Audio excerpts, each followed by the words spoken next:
I'm back again with another important topic, financial services in India, which will include its introduction, scope, types and importance.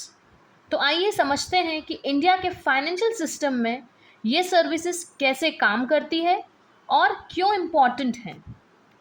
Introduction to financial services. Financial services का मतलब है ऐसी economic services जो money management से जुड़ी होती हैं, जैसे कि बैंकिंग, इंश्योरेंस, इन्वेस्टमेंट सर्विसेज। इनका मेन रोल होता है सेविंग को मोबिलाइज करना और इकोनॉमी को फाइनेंस प्रोवाइड करना। In India financial services economy की बैकबोन के रूप में काम करती हैं। Let's discuss scope of financial services in India. Financial services का स्कोप काफ़ी ब्रॉड है। ये सिर्फ इंडिविजुअल्स तक लिमिटेड नहीं है, बल्कि बिजनेसेस, गवर्नमेंट और इकोनॉमी का हर हिस्से में इम्पॉर्टेंट है। जैसे हाउस होल्ड्स के लिए सेविंग्स, लोन्स और इंश्योरेंस। सिमिलरली बिजनेसेस के लिए वर्किंग कैपिटल प्रोवाइड करना, क्रेडिट प्रोवाइड करना। गवर्नमेंट के लिए पॉलिसी एग्जीक्यूशन और welfare schemes. And for economy, capital formation and liquidity. Types of financial services in India. These are various types of financial services available. अब हम इन services को detail में discuss करेंगे जो अलग अलग ज़रूरत के हिसाब से डिज़ाइन की गई हैं। बैंकिंग सर्विसेज सबसे पहला और कॉमन टाइप है बैंकिंग सर्विसेज। रिटेल बैंकिंग, जिसमें सेविंग अकाउंट, लोन्स और क्रेडिट कार्ड जैसी सर्विसेज प्रोवाइड की जाती हैं। फिर आती है कॉरपोरेट बैंकिंग, जो बिजनेस हाउस को लोन्स देती हैं और फाइनेंशियल सॉल्यूशंस प्रोवाइड करती हैं। इन्वेस्टमेंट बैंकिंग मतलब आईपीओज, मर्जर्स और एक्विजिशन में हेल्प करती हैं। Similarly rural banking, as the name specifies, ये रूरल सेक्टर के लिए होती हैं। सो फार्मर्स के लिए सर्विसेज जैसे किसान क्रेडिट कार्ड और अलग अलग तरीके की सर्विसेज प्रोवाइड की जाती हैं। इंश्योरेंस सर्विसेज दूसरा टाइप है इंश्योरेंस सर्विसेज, जिसका काम होता है फाइनेंशियल रिस्क को कवर करना। इसके अंदर आता है लाइफ इंश्योरेंस, जो कि डेथ के केस में फैमिली को सपोर्ट करता है। देन बात आती है जनरल इंश्योरेंस की, जैसे car insurance, health insurance, property insurance, जो असेट्स को कवर करता है। देन री इंश्योरेंस मतलब इंश्योरेंस कंपनीज के लिए insurance. Capital market services.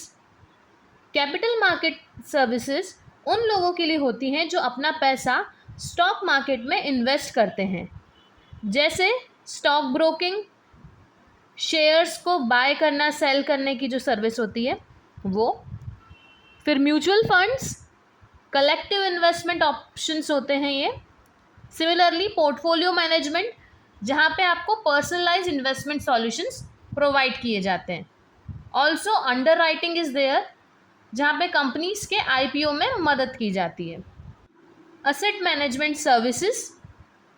Asset management का काम होता है लोगों के इन्वेस्टमेंट्स को एफिशिएंटली मैनेज करना, जैसे हाई नेटवर्थ इंडिविजुअल्स के लिए wealth management, pension funds for long term retirement.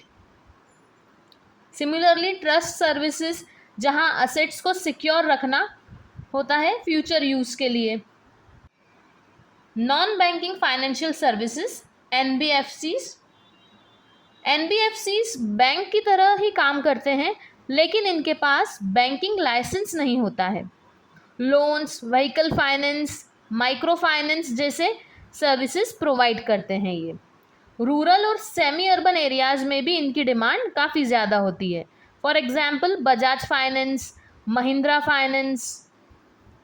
Leasing and hire purchase, ये सर्विस उन बिजनेसेस के लिए होती है जो इक्विपमेंट बाय नहीं कर सकते, इसलिए उसे लीज करते हैं।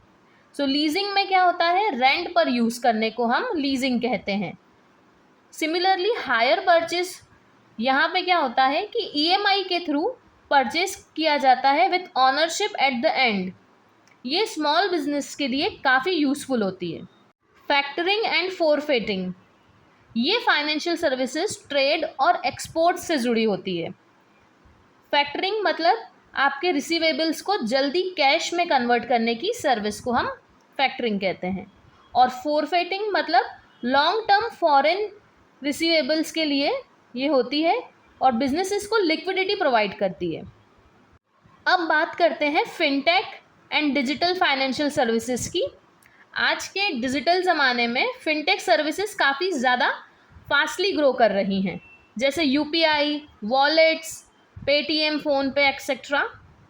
Online loans and investment platforms are also there.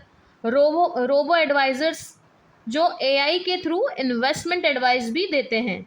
ये सर्विसेज कन्वीनियंस और एक्सेसिबिलिटी बढ़ा रही हैं।